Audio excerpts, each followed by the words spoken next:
Hello and welcome to Mile High Homeschool. If you're new here, my name is Megan. I'm a second generation homeschooler and I like to make videos about homeschooling and homemaking that'll hopefully help you out along the way. So sorry for the long pause or absence, I guess, there in my videos. Thankfully, we're all just fine and everything like that. Kind of a bad news, great news situation. So great news is that I'm actually pregnant.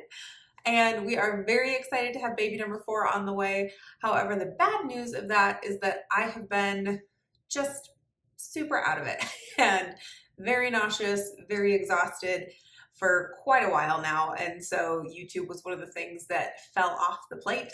And so I appreciate your understanding and stuff. But that's actually kind of what I wanted to talk about today was how do you keep homeschooling when life hits? Everybody has life hit them at different times and in different ways throughout their homeschooling journey. Sometimes it's something good that comes with just some unpleasant side effects, kind of like this pregnancy of, hey, I'm very excited that I'm pregnant. It's a good thing. However, the nausea and the fatigue that I've been dealing with have definitely kind of thrown me a curveball that I wasn't expecting to have to deal with. It's different than I've had in the last pregnancies, that's for sure. Sometimes it's other life things. If maybe it's something exciting, like you're getting ready to move, or there's a job change in your family that kind of shuffles things up, or sometimes it's a hard thing of life. Maybe there was a loss and you're dealing with grief, or maybe it's a more serious illness or a serious disease that you're having, or maybe one of your kiddos is sick. And so a lot of times life is going to hit. We're not always going to have this ideal situation for how to homeschool. And so I want to give you some tips for how to keep homeschooling or how to maybe shift your perspective on homeschooling when life hits and things kind of go up in the air and all your plans go out the window and you're not really sure what to do. The biggest thing that you can do before life hits is understand what your priorities are. And I'm not just talking about with homeschool priorities, but I'm talking about like your personal life priorities. Like for me personally, my priorities are God and family, then homeschooling and home and that kind of stuff comes further on down the list. And so, however, God and family come first. And so I am going to choose spending time with my family, prioritizing time with my family, prioritizing taking care of my family, my kiddos, my husband, over homeschooling. So that when something like this morning sickness is happening, and most days it's all I can do to get out of bed and keep myself from being sick, I'm not really stressing about did I get everything done.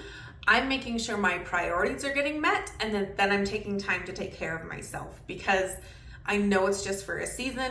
I know what matters, and I'm not gonna stress if extra things fall off the plate, like YouTube, which I love doing this. I love this channel. I'm so thankful for each and every one of you that are here watching and participating, and I love seeing your comments and likes and that kind of stuff. But my family and my health is a greater priority to me than YouTube is. When YouTube had to fall off the plate, it fell off the plate because I know I could pick it back up again later. It wasn't a big deal. I could just start making videos again when I was feeling better, but my family needed me the most, not YouTube. From a homeschooling perspective, take a look at your kiddos and your syllabus and your curriculum and really decide what are your most essential subjects.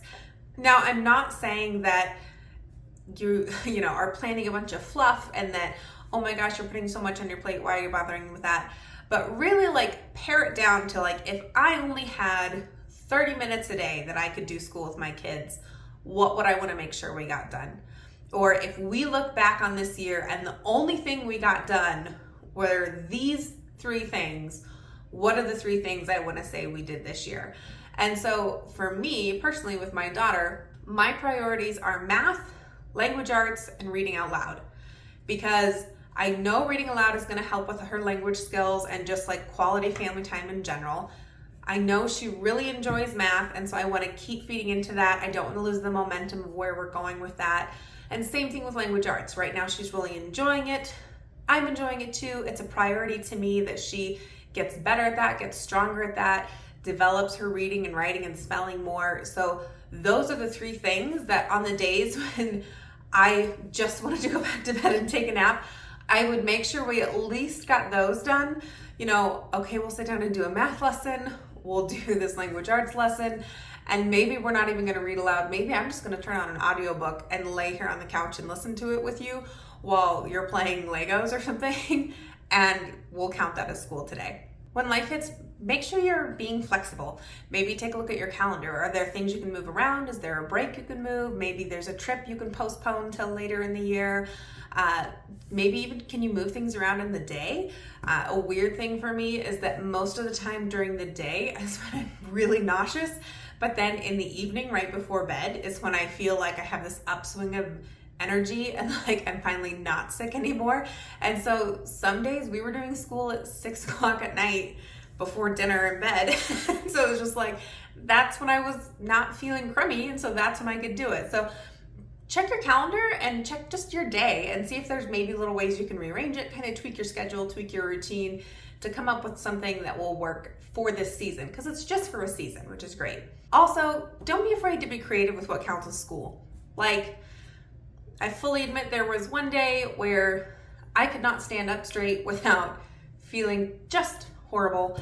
And so we spent the day watching science documentaries, and we learned about bees, and we learned about spiders, we learned about butterflies and crystals, and we learned about microbiology stuff, and just all kinds of fascinating things that the kids loved. Like, it wasn't something we had to spend a ton of money on.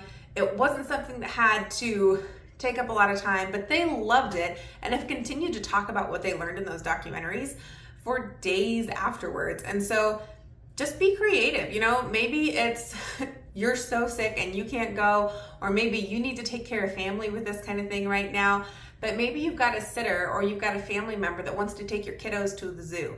That's a field trip. Maybe you've got a family member that wants to take them on a hike. That counts as a field trip.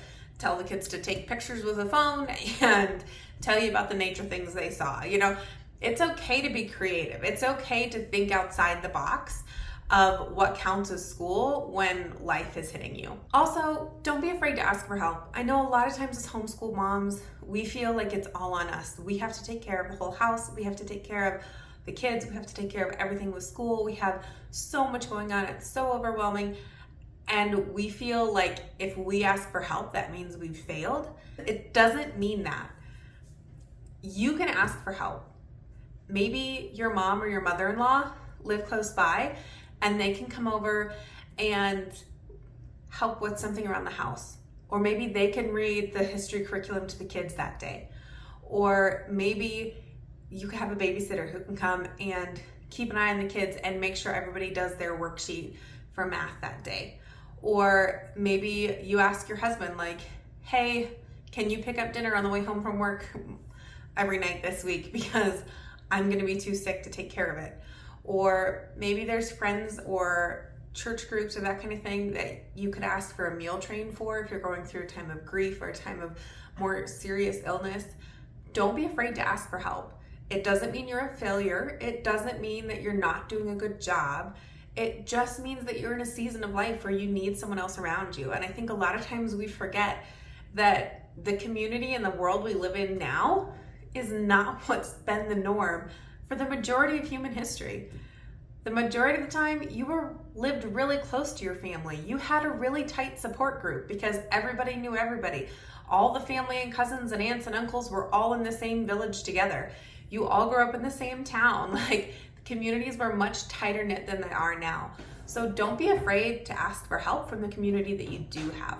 Last thing I want to encourage you with is please don't get discouraged. It can be really easy, I know for me, whenever I'm not feeling well, whenever I'm not feeling like myself, and I just feel helpless and like things aren't getting done and I can barely take care of my house, let alone my kids and homeschooling and that kind of thing. It can be really easy to get down on yourself, and please don't get discouraged. You haven't failed one off week, one off month, even an off school year. Like, maybe it's just been a really hard year and it didn't go according to plan. It doesn't mean you failed. It doesn't mean it's the end of the world. You don't need to give up. It's okay. You can readjust, you can recalibrate, you can make it through. Please don't give up and don't get discouraged just because maybe some life hit and you got some curveballs thrown at you that didn't go the way you planned on. It's okay. What I believe is that God knew that those curveballs were coming, and He is going to find a way to see you through those, and He'll take care of your kids and your family to get through those. So it'll all work out in the end. Maybe not the way you wanted it to. It might not look the way you wanted it to, but please don't get discouraged and don't give up.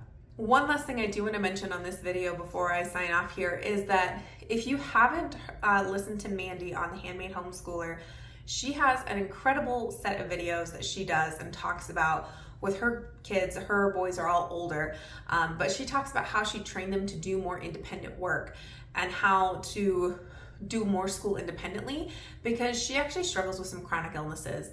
And so she has some really good tips and tricks for people who are struggling with more long-term life situations that can affect you kind of out of the blue. You can't call on it and stuff like that. And so she's got some really great perspective and some really wise words. So be sure to check out her channel and take a look over there. What I'm sharing here today is just kind of my perspective on how to make it through when life hits, especially when you're homeschooling littles. Thanks so much for tuning in this week. It was so good to see you guys again, and I promise there are more videos coming. Be sure to like and subscribe and comment down below about what you do to keep your homeschool running smoothly, or to maybe just keep yourself moving forward when life hits. Thanks for watching, and we'll see you next week.